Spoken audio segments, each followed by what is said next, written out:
তুফান যেতিয়া আহে তেতিয়া মোৰ সৰু সৰু ছোৱালী দুজনীলৈ কান্দি কান্দি সৃষ্টিকৰ্তাক মাতি থাকোঁ। আমি বহুত অসহায়, আমাক সহায় কৰক।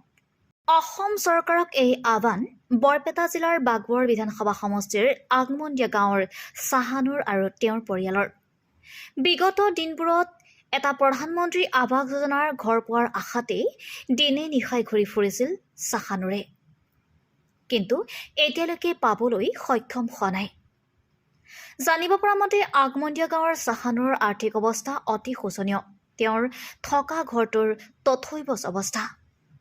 তেওঁ এনেকুৱা এজন ব্যক্তি যিজনে দিন হাজিৰা কৰি কোনোমতে ঘৰখন চলাই গৈছে। তেনেকুৱা এজন দৰিদ্ৰ পৰিয়ালৰ ব্যক্তিয়ে প্ৰধানমন্ত্ৰী আৱাস যোজনাৰ ঘৰ নোপোৱাটো অতিকৈ দুৰ্ভাগ্যজনক। এই দুৰ্ভগীয়া পৰিয়ালৰ কাতৰ আহ্বান যাতে পঞ্চায়ত প্ৰতিনিধি আৰু স্থানীয় বিধায়কৰ সহযোগত চৰকাৰে তেওঁক PMAYৰ লগতে অৰুণোদয় আঁচনিৰ অন্তৰ্ভুক্ত কৰি এই দুখীয়া পৰিয়ালটোক অলপ সকাহ দিয়ে। বৰপেটাৰ পৰা দেলোৱাৰ হুছেইনৰ এক বিশেষ প্ৰতিবেদন, ডি নিউজ এক্সপ্ৰেছ 365। কৈছিলোঁ মোৰ ঘৰটো এটা নামটো দিব লাগে, সি দিয়া নাই। কয় আপোনাৰ মই ভোটৰ আই কাৰ্ড আছিল আৰু সি হেৰি আছিল, সেইবিলাক কৈছোঁ।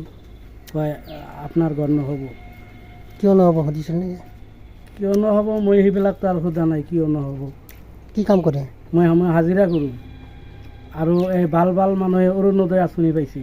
মই খুব দুখীয়া মানুহ। মই চৰকাৰৰ ওচৰত আহ্বান জনাইছোঁ, ভাল ভাল মানুহে ঘৰ পাই আছে, মই কিয় নাপাওঁ।